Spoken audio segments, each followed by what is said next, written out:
Hello everyone, welcome to Visionary Classes. Here we are with the lecture number 7 on the JNU Environmental Science MSc level exam from the previous year 2019 paper. I request you to subscribe our channel and contact us for the latest study material on this number.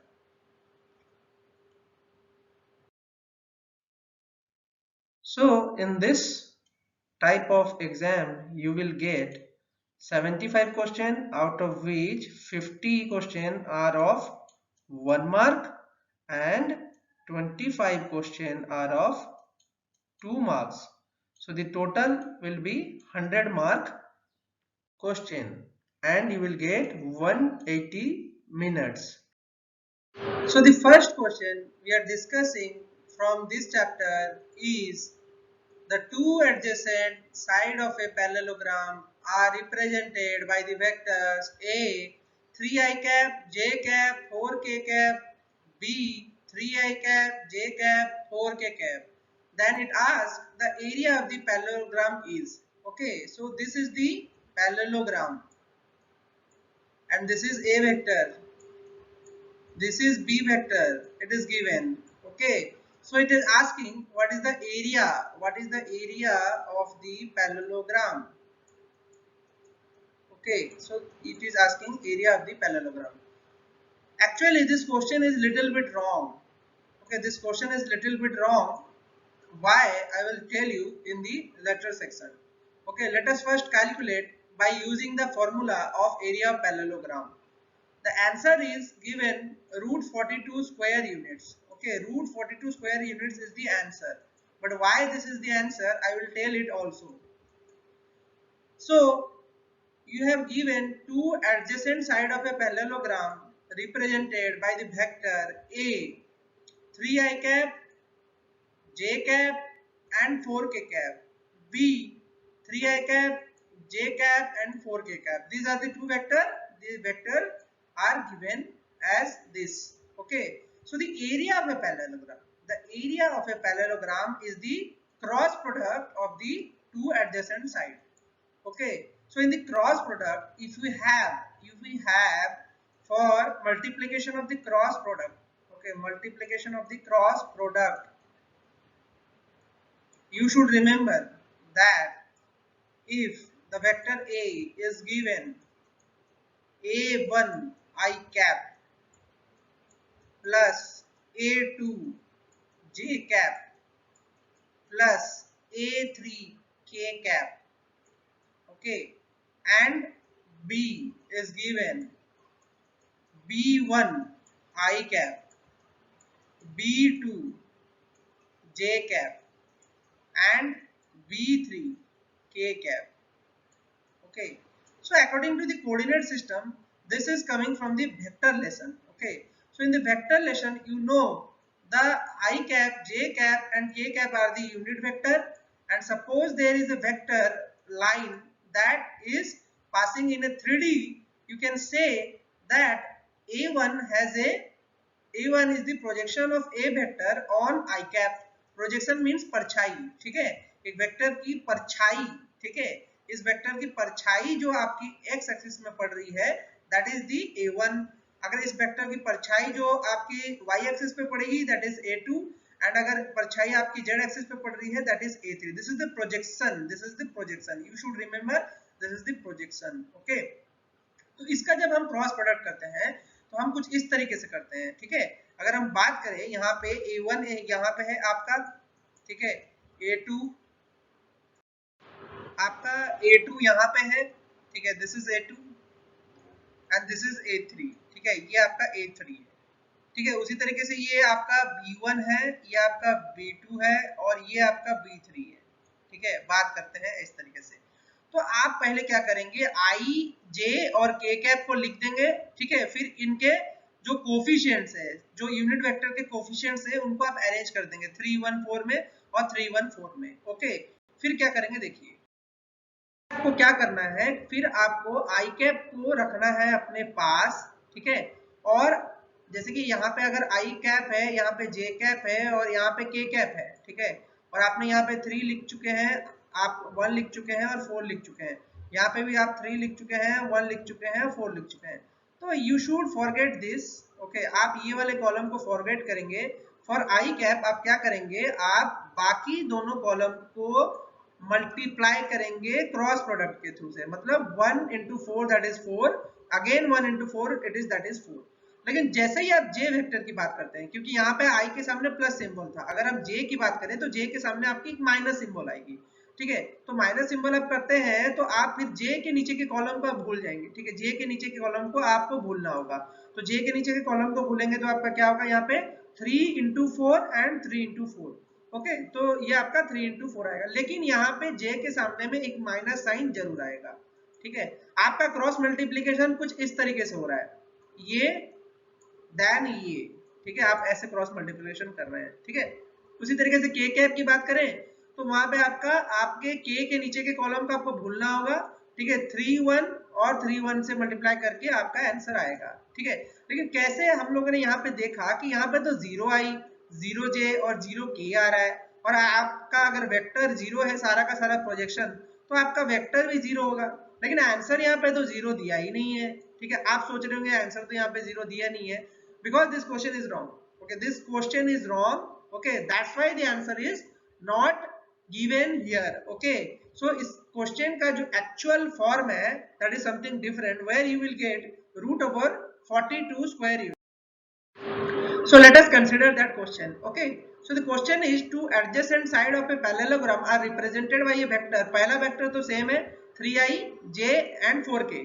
Okay, लेकिन आपका B vector में changes होगा, आई cap minus जे cap और के cap. ठीक है, ये आपका अगर वेक्टर है, ये आपका अगर वेक्टर है तो आपका क्या होगा, आप उसी तरीके से यहाँ पे क्या करेंगे, 3 1 1 -1 4 1 रख दिया आपने। ठीक है, और आई कैप में जब आपने मल्टीप्लाई किया तो आपने क्या किया, आई कैप में जब आपने मल्टीप्लाई किया तो आपने ये वाला जो कॉलम है उसको भूल गए हैं और आप यहाँ पे क्रॉस मल्टीप्लाई किए, बस आपने इसको क्रॉस मल्टीप्लाई किया। उसी तरीके से आपने जे में जब पहुंचे तो जे में आपने क्या किया कि ये जो माइनस साइन एक आएगा। ठीक है, जे में आपने पहले ही माइनस साइन लगा दिया। ठीक है, फिर आप जे के नीचे वाले कॉलम को आप भूल जाते हैं, 3 into 1 करते हैं और 1 into 4 करते हैं। ठीक है, तो इस तरीके से आप वेक्टर्स को लिख देते हैं। ठीक है, उनका क्रॉस प्रोडक्ट कर देते हैं, this is called as cross product. ठीक है, ये क्रॉस प्रोडक्ट है, इसको क्रॉस प्रोडक्ट का फॉर्मूला यूज बोला जाता है। ठीक है, क्रॉस प्रोडक्ट ऐसे ही होता है। ठीक है, ये आपका क्रॉस प्रोडक्ट होता है। ठीक है, दिस इज क्रॉस प्रोडक्ट। ठीक है, तो क्रॉस प्रोडक्ट में जो आपका वेक्टर आता है दैट इज ए बी। ठीक है, इन दोनों का मैग्नीट्यूड और साइन थीटा। ठीक है, इनके बीच का जो एंगल होता है उसको हम साइन थीटा से रिप्रेजेंट करते हैं। ठीक है, आपको याद रखना है this is sine theta, A B sine theta से आप रिप्रेजेंट करते हैं, ए बी साइन थीटा से आप रिप्रेजेंट करते हैं। ठीक है, ए बी साइन थीटा। ठीक है, तो आपका यहाँ पे क्या आ गया है, आपका यहाँ पे जो आपका फॉर्मूला से आपने पुट किया तो यहाँ पे 5i प्लस जे -4k आ चुका है। तो अब आप उसका मैग्नीट्यूड लेंगे, सिंपल। ठीक है, अब मैग्नीट्यूड कैसे लेते हैं भाई, जो वेक्टर है उसका आप उसके कोफिशिएंट्स का सिर्फ आपको स्क्वायरिंग करना है। तो आप 5 का स्क्वायरिंग करेंगे तो 5 स्क्वायर होगा, 1 स्क्वायर होगा एंड 4 स्क्वायर होगा, -4 का भी स्क्वायर 4 स्क्वायर ले सकते हैं हम। तो 25 1 and 16 that is root 42। Okay, so आपका क्वेश्चन लिटिल बिट रॉन्ग था, तो आपका जो बी वेक्टर था दैट वाज चेंज्ड। ओके, तो यहाँ पे आप सबको ग्रेस मार्क मिलेगा, अगर आपका क्वेश्चन रॉन्ग होता है दैट इज ग्रेस मार्क मिलेगा, आप सबको ग्रेस मार्क मिलेगा, ग्रेस मार्क। ठीक है, in the next question they are asking that range of f of x plus 1 upon x। Very simple trick, बहुत ही सिंपल है। आपको बस एक चीज याद रखना है कि जहां पे इस तरीके के क्वेश्चन दिए जाते हैं वहां पे आपको फंक्शन को y लेना है। ठीक है, फंक्शन को y लेने के बाद आपने उसको क्या किया, x इसको सॉल्व किया। ठीक है, आपको करना क्या है मेनली कि x को आपको लेफ्ट हैंड साइड में लाना है, मतलब आपको x को क्या करना होगा, डिपेंडेंट वेरिएबल बनाना होगा और y को आपको इंडिपेंडेंट वेरिएबल बनाना होगा। ठीक है, क्योंकि यहाँ पे तो y जो था वो डिपेंडेंट था, वो x पे डिपेंड कर रहा था, लेकिन यहाँ पे आपको x को डिपेंडेंट वेरिएबल बनाना है तो आपको फॉर्म में लाना है। तो अगर हम देखें तो यहाँ पे हमारा इक्वेशन बन गया, ये कुछ क्वाड्रेटिक इक्वेशन बन गया। तो क्वाड्रेटिक इक्वेशन का जो फॉर्मूला होता है कुछ इस तरीके से होता है, according to Ramanujan formula, that is x equal to -b plus minus root over of b square minus 4ac upon 2a। This is the formula. So according to this question you can just write that y plus minus root over of y square minus 4 upon 2। ठीक है, तो अगर ये वाला जो value है इसका solution तभी बन सकता है कि जब आपका ये y स्क्वायर माइनस 4 होगा वो ग्रेटर देन 0 होगा, क्योंकि इसको हम डिटरमिनेंट बोलते हैं, डिस्क्रिमिनेंट बोलते हैं, इसको हम डिस्क्रिमिनेंट बोलते हैं, डिस्क्रिमिनेंट, ठीक है। ये डिस्क्रिमिनेंट जो होता है मतलब d, आपका d स्क्वायर जो है that should be greater than 0, ठीक है। अगर हम बात करें d square should be greater than 0 होगा तो आपका जो सॉल्यूशन बन के आएगा क्या होगा, y minus 2 into y plus 2 equal to greater than equal to 0। तो उससे अगर देखें तो y की वैल्यू कितने रखेंगी, ये सॉल्यूशन मेंटेन हो जाएगा। तो इसकी जो y की वैल्यू आएगी वो आएगी close bracket open bracket minus infinity comma 2 close bracket union फिर आपका क्लोज ब्रैकेट 2 इंफिनिटी, ठीक है। तो ये आपका आंसर है, ठीक है। क्या है आपका answer, y belongs to open bracket minus infinity minus 2, ठीक है, close bracket union close bracket 2 to infinity, ठीक है। तो इसका मीनिंग है कि -2 से लेके 2 के अंदर की कोई भी चीजें नहीं इंक्लूड होंगी उसमें, ठीक है। इस तरीके के क्वेश्चन में -2 से 2 के बीच का कोई भी एलिमेंट इंक्लूड नहीं होगा, आपको ये चीज कंफर्म कर लेना चाहिए। तो अगर हम बात करें यहाँ पे दिया हुआ है 2 -2 2, ठीक है, तो इसमें तो इंक्लूड हो रहा है क्योंकि क्लोज ब्रैकेट है, क्लोज ब्रैकेट के अंदर की कोई भी चीज, अगर ये बात करें ये ब्रैकेट क्लोज ब्रैकेट होता है तो इसके अंदर का कोई भी चीज जो होता है सारे के सारे इंक्लूड होंगे, जबकि हमारा सॉल्यूशन जो आ रहा है उसमें तो इंक्लूड है ही नहीं, ठीक है। तो -2 से 2 के बीच का कोई भी एलिमेंट इंक्लूड नहीं है, लेकिन यहाँ पे सारा इंक्लूड है तो ये ऑप्शन नहीं होगा, ठीक है। 2 टू इंफिनिटी दिया है, जबकि 2 टू इंफिनिटी ही सिर्फ नहीं है, आपका माइनस इंफिनिटी से -2 तक है, तो ये भी नहीं होगा एंड ये भी नहीं होगा, क्योंकि यहाँ पे एक ही टर्म दिया है। अगर यूनियन होता तो ये हमारा आंसर होता, तो हमारा आंसर जो होगा that is none of the above, ठीक है। आई होप ये वाला आपको समझ में आया होगा। And the next question is very simple, अगर आपको फॉर्मूला याद है, this is very simple because formula आपको याद करना ही है, ठीक है। आपको दो फॉर्मूले याद करने हैं, एक आपका है मेयर्स लॉ, मेयर्स फॉर्मूला, दूसरा है पॉइजन्स रेशियो, ठीक है। यहाँ पे क्वेश्चन दे रखा है the internal energy of an ideal gas is represented by U equal to M upon capital M into CV into T, where M and M are CV and T are the mass, molar mass, specific heat at a constant volume and temperature respectively. Which of the following option is not correct regarding the U? ठीक है, इनमें से कौन सा wrong है, ठीक है। चलिए बात करते हैं थोड़े फॉर्मूले की, जो इस फॉर्मूले की यहाँ पे मेंशन की गई है, ठीक है। तो अगर बात करें U इक्वल टू क्या दिया हुआ है, U equal to small m upon m, तो given mass by molar mass दे रखा है, इनटू CVT दे रखा है, ठीक है। अगर आप बात करें मेयर्स फॉर्मूला की, तो मेयर्स फॉर्मूला बोलता है specific heat at constant pressure minus specific heat at constant volume equal to हमारा यूनिवर्सल गैस कांस्टेंट होता है, ठीक है। ये प्रूव्ड फॉर्मूला है, ठीक है। उसी तरीके से अगर हम पॉइजन्स रेशियो की बात करें तो वो बोलता है कि Cp upon Cv equal to gamma, ठीक है। ये हमारा फॉर्मूला है, तो आप ये दोनों फॉर्मूला को यूज करिए थोड़ा, ठीक है। इसको इक्वेशन 1 मान लेते हैं और इक्वेशन 2 मान लेते हैं इसको, ठीक है। इन दोनों को यूज करके अगर हम पुट करें क्या, Cp equal to Cv gamma हो जाएगा, तो Cp equal to Cv gamma को पुट कर देंगे इस फॉर्मूले में, तो हमारा आंसर क्या बन के आएगा, Cv equal to R upon gamma minus 1, ठीक है। तो आपका पहला वाला फॉर्मूला आप देख सकते हैं, उसमें क्या है, U into M upon capital M into RT upon gamma minus 1 हम लिख सकते हैं।